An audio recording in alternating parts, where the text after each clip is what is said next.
Hi, this is Congressman Tom Cole, the 4th District in Oklahoma, and spending today in reflection over the last 20 years, what occurred to this country on September 11th of 2001. Like most Americans that were alive at the time, I'll certainly never forget where I was on that day.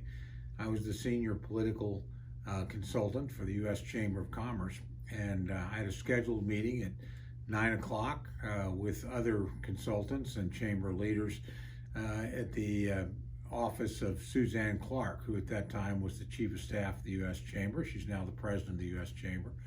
And we were in her fourth floor office directly overlooking Jackson Square, and across the square, the White House.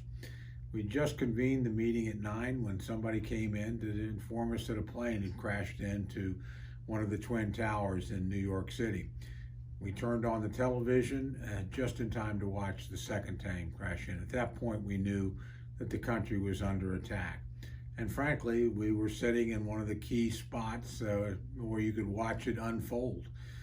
Within about 30 minutes, we could see people fleeing from the White House.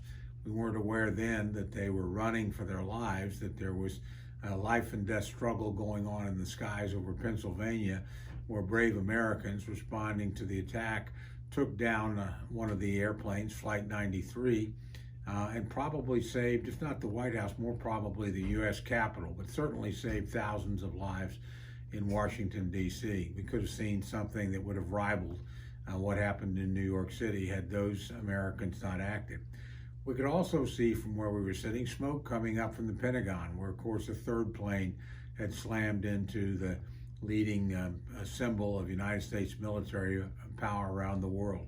And shortly after 1 o'clock or so in the afternoon, we could hear the sounds of American fighter aircraft circling over the White House and the Capitol building, providing an extra layer of protection. I wasn't sure what would unfold over the next year or 2 years or 20 years, but I knew the United States would never again be the same. As it turned out, those days became very critical in shaping my decision in July of 2002 to actually run for Congress. My good friend and client, J.C. Watts, was sitting in the congressional seat that I now hold. He made the decision not to run again. It was going to be a very competitive race. Had a lot of people in Washington and in Oklahoma urging me to make that race, and I decided to do it. And I did it largely because of what had happened on 9/11. I thought President Bush certainly needed support in Congress to carry on the war on terror, and that this district, which is a very military conservative district, ought to be represented by somebody that shared those values. So I made that decision and was fortunate enough to win the race. Throughout my career, I've never forgotten about 9/11, and I spent time on the House Armed Services Committee and now on the Defense Appropriations Subcommittee of the Full Appropriations Committee, trying to make sure that the United States never caught that unprepared again. We've certainly had some successes in the last 20 years. One of our missions was to make sure that we got Osama bin Laden. It took all of us longer than we thought it would take, but we got him in the end. And visited justice upon him thanks to brave men and women of the United States military that both located him and then planned and executed the mission that brought justice to Osama bin Laden. We were also determined to make sure that Afghanistan was never again a launching pad for an attack on the United States. That involved some real sacrifices, the maintenance of American forces in Afghanistan, and a long-term commitment to make sure that what had been unpoliced space was policed by a combination of Afghans, allies of the United States in the form of NATO's and other allied countries, and obviously the United States itself. For 20 years, we achieved that objective.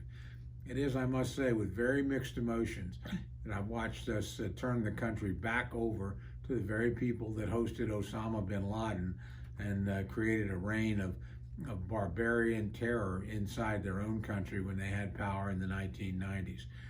I'm determined to make sure that that regime never launches another attack on the United States, and that we keep a strong and vigilant eye on Afghanistan and frankly all those around the world that would do us terror. So on this day, when we remember how 3,000 plus innocent Americans died on our own soil, all of them having no idea that they were in any danger, simply getting up and going to work on what was a beautiful September morning.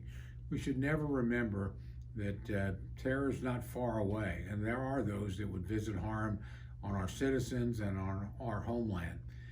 But we're fortunate to have the brave men and women of the American military, American intelligence services, American Border Patrol, the TSA, other various arms of our national security apparatus to watch over and protect us. But every American needs to be vigilant. Every American needs to be grateful to those Americans who have paid the price to keep us secure over the last 20 years, to make sure another 9/11 did not happen on their watch. And each American needs to do whatever he or she can to make sure that a day like that never happens again.